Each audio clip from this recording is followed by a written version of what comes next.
Bienvenidos a este nuevo curso. En esta ocasión estaremos hablando acerca de ecuaciones diferenciales. En este primer video estaremos hablando sobre la introducción a las ecuaciones diferenciales. Veremos las definiciones y terminología que estaremos implementando a lo largo de este curso. Así que bien, comencemos con este video. Para empezar, lo primero que tenemos que entender es lo que es una ecuación diferencial. Y una ecuación diferencial es una ecuación que contiene las derivadas de una o más variables dependientes con respecto a una o más variables independientes. Dicho de otra forma, es una ecuación que contiene derivadas. Si recordarán, en álgebra también utilizábamos este concepto de ecuación. También teníamos ecuaciones que resolver, solo que en álgebra teníamos variables incógnitas y al resolverlas teníamos que encontrar los valores de dichas incógnitas. Siempre los resultados que obteníamos eran números reales o números imaginarios. En esta ocasión, dentro de las ecuaciones diferenciales tenemos que encontrar también variables o incógnitas, solo que los resultados que obtendremos no son números reales e imaginarios. Lo que nosotros encontramos son funciones. Esta función que nosotros encontramos, nosotros la llamaremos como función incógnita. Por lo tanto, quiere decir que nosotros tenemos que contar con conocimientos bien sólidos sobre cálculo integral, cálculo diferencial, así como de otras ramas como son el álgebra, la trigonometría y la geometría. Prácticamente nosotros tenemos que utilizar todos nuestros conocimientos de matemáticas para poder resolver las ecuaciones diferenciales. Recordando un poco lo que es el concepto de la derivada, sabemos que una derivada es una razón de cambio. Por lo tanto,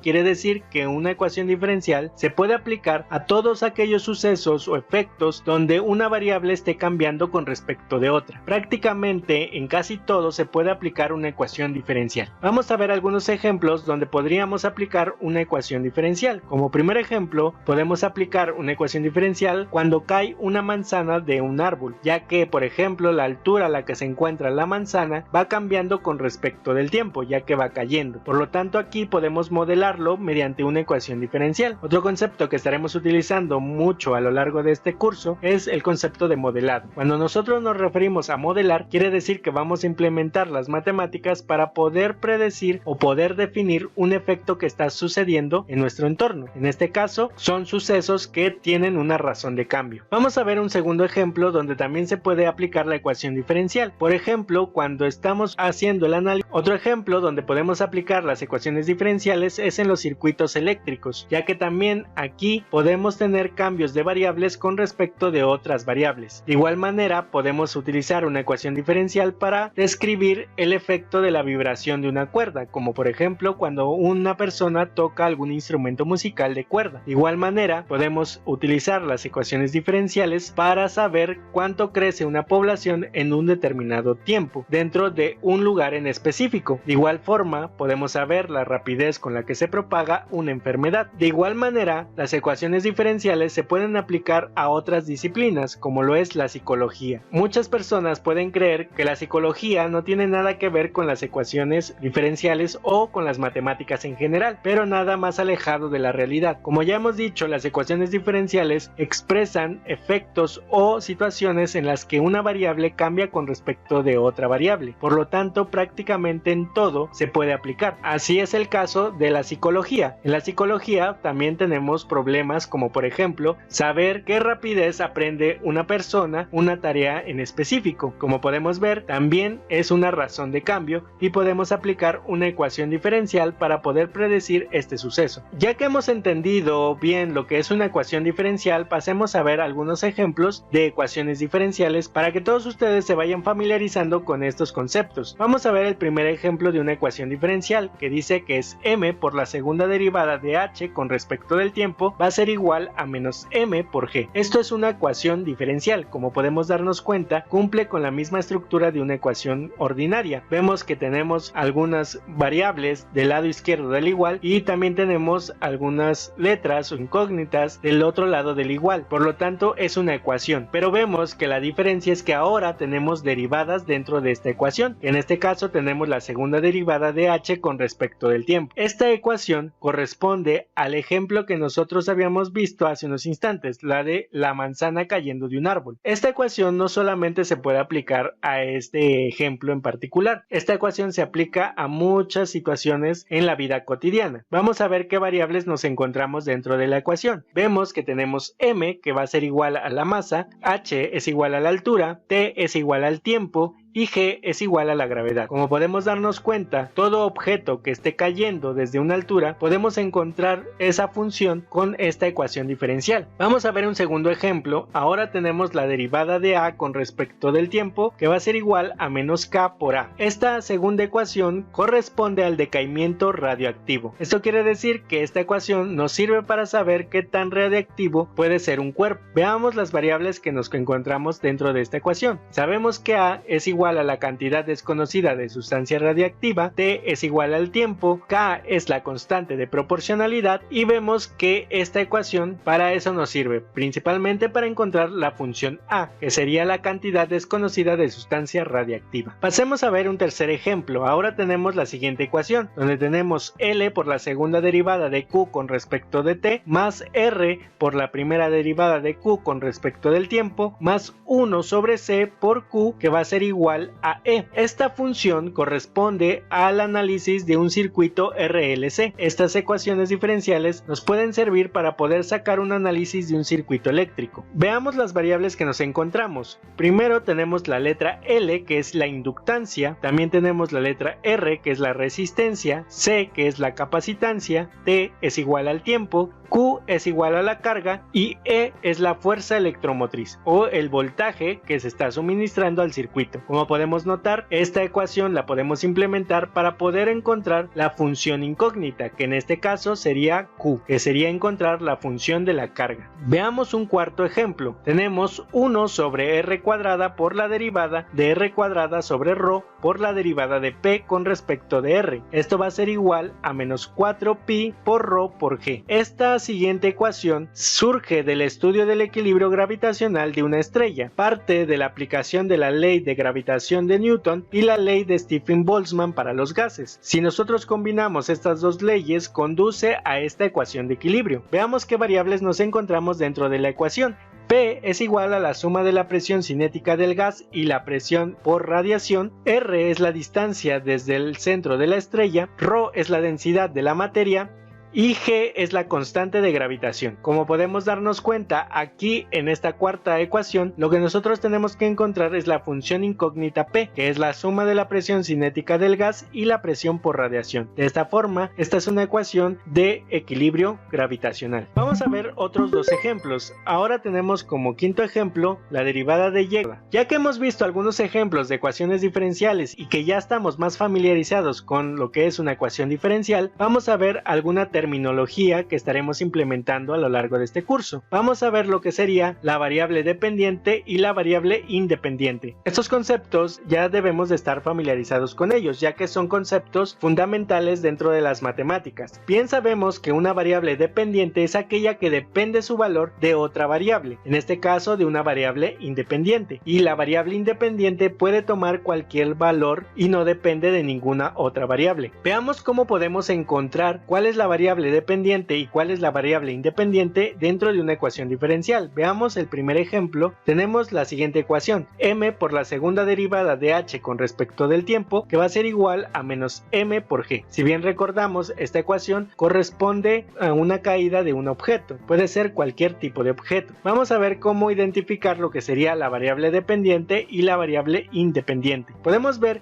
que tenemos una derivada. Vamos a enfocarnos únicamente en la derivada. Vemos que en la parte superior tenemos la letra h y en la parte inferior tenemos la letra t. La letra h vemos que depende su valor de los valores que tome t, ya que es una razón de cambio. Por lo tanto, h va a estar cambiando conforme vaya cambiando t. Por lo tanto, aquí de forma inmediata podemos saber que la variable dependiente es h, mientras que la variable t sería la variable independiente. Como podemos notar, es bastante sencillo identificar lo que es la variable dependiente y la variable independiente dentro de una ecuación diferencial. Siempre por lo regular vamos a encontrar la variable dependiente en la parte superior de la derivada y la variable independiente en la parte inferior. Como podemos ver, aún nos queda la letra m y la letra g. Estas letras son constantes, ya que no van a cambiar. Tanto m como g ya tienen valores predefinidos. M es la masa, que no va a estar cambiando.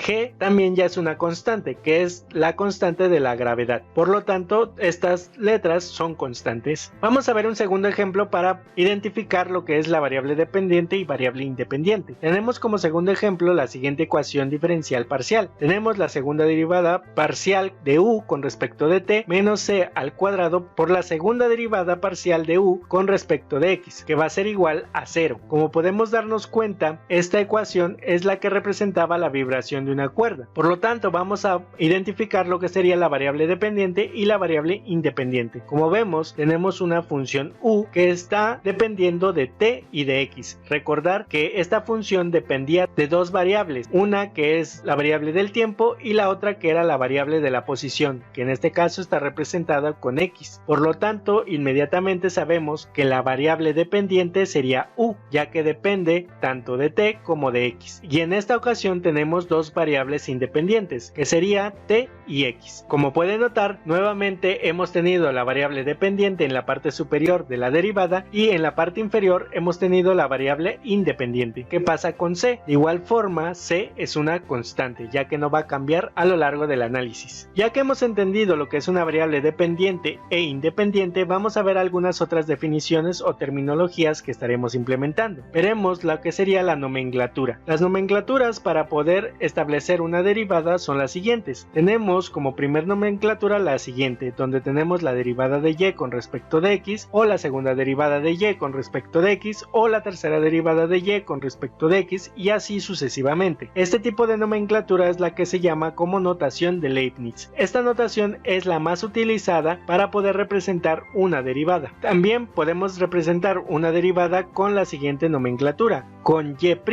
bi', y tri', y a partir de la cuarta derivada se representa con un 4, un 5, un 6 y así sucesivamente. Este tipo de notación se le conoce como notación prima. Esta notación también es muy utilizada para poder reducir espacio en el cual se representa la ecuación diferencial. Como podemos ver, este tipo de notación es más compacta y por lo tanto utiliza menos espacio. Dentro de este curso nosotros estaremos utilizando más la notación de Leibniz, aunque en ocasiones también utilizaremos la notación prima. También otra forma en que se puede representar una derivada es de la siguiente forma, como y punto, y2 punto, y3 punto y así sucesivamente. Este tipo de notación se le conoce como notación de punto o notación de Newton. Este tipo de notación es muy utilizado dentro de las ingenierías y de las ciencias físicas, ya que principalmente se utiliza este tipo de nomenclatura cuando estamos utilizando derivadas con respecto del tiempo. Por ejemplo, la derivada de y con respecto del tiempo sería igual a y punto. Si tuviéramos la segunda derivada de y con respecto del tiempo sería igual a y2 puntos y así sucesivamente. Por lo tanto, a lo largo de este curso también estaremos utilizando la notación punto, pero únicamente para referirnos a derivadas que son con respecto del tiempo. Como ya habíamos mencionado, dentro de las ecuaciones diferenciales existen tanto ecuaciones diferenciales ordinarias como ecuaciones diferenciales parciales. Por lo tanto, también veremos cuál es la nomenclatura para referirnos a derivadas parciales. Tenemos la principal, que sería la siguiente: la derivada parcial de y con respecto de x, la segunda derivada parcial de y con respecto de x o la tercera derivada parcial de y con respecto de x, y así sucesivamente. Esta notación es la más utilizada para poder identificar las derivadas parciales y es la que nosotros estaremos implementando a lo largo de este curso, ya que de igual forma podemos ver claramente lo que sería la variable dependiente y la variable independiente. También hay otra forma en que se puede expresar las derivadas parciales y es la siguiente, donde tenemos y subíndice x, y subíndice xx, y subíndice xxx y así sucesivamente. Este tipo de notación se le conoce como notación de subíndices y es otro tipo de notación para referirse a derivadas parciales. Todos estos tipos de nomenclatura pueden ser utilizados en diferentes libros de ecuaciones diferenciales y la nomenclatura que se utiliza es dependiendo del autor. Así de igual forma hay profesores que pueden utilizar una u otra nomenclatura para referirse a una derivada. Ya depende de cada quien. Nosotros a lo largo de este curso estaremos utilizando más la notación de Leibniz y la notación de punto, y para las derivadas parciales estaremos utilizando la forma clásica, la más común para referirse a una derivada parcial. Ahora veamos algunas otras definiciones que también estaremos utilizando a lo largo de este curso. La primera definición es la de orden, y orden va a ser la derivada de mayor orden contenida dentro de la ecuación diferencial. Veamos algunos ejemplos para poder poder entender qué es el orden. Veamos el primer ejemplo donde tenemos la tercera derivada de y con respecto de x menos la segunda derivada de y con respecto de x más la primera derivada de y, que va a ser igual a 0. Como podemos ver, tenemos una ecuación diferencial de 3 derivadas. Estas 3 derivadas tienen diferente orden. El orden de la derivada corresponde a cuántas veces hay que derivar a la variable. Por ejemplo, en la primera derivada que nos encontramos, tenemos que es la tercera derivada de y. Quiere decir que se tiene que derivar 3 veces a y. Por lo tanto, el número que vemos en la parte superior de la d es el que nos va a indicar el orden. En este caso, la primera derivada que nos encontramos sería de orden 3, mientras que la siguiente derivada que nos encontramos sería de orden 2 y la última derivada sería de orden 1. Por lo tanto, de acuerdo a la definición de orden para las ecuaciones diferenciales, va a ser la derivada de mayor orden. Quiere decir que en esta primera ecuación de ejemplo tendríamos que la ecuación diferencial es de orden 3, ya que nuestra derivada de mayor orden es de orden 3. Por lo tanto, podemos decir que la ecuación diferencial es de orden 3 o de tercer orden. Vamos a ver un segundo ejemplo. Ahora tenemos la derivada de y con respecto de x elevada al cubo menos y igual a 0. Vemos que nuevamente tenemos una ecuación diferencial, pero ahora tenemos únicamente una sola derivada, y esa derivada es de orden 1. Como podemos darnos cuenta, ya que no tiene un subíndice en la d, se sobreentiende que es de orden 1. Por lo tanto, quiere decir que esta segunda ecuación sería de orden 1 o primer orden, ya que no tenemos ninguna otra derivada, y al ser la única derivada, por lo tanto quiere decir que esa es la derivada de mayor orden contenida dentro de la ecuación diferencial. Veamos una segunda definición que también estaremos utilizando a lo largo de este curso, que sería la definición de grado.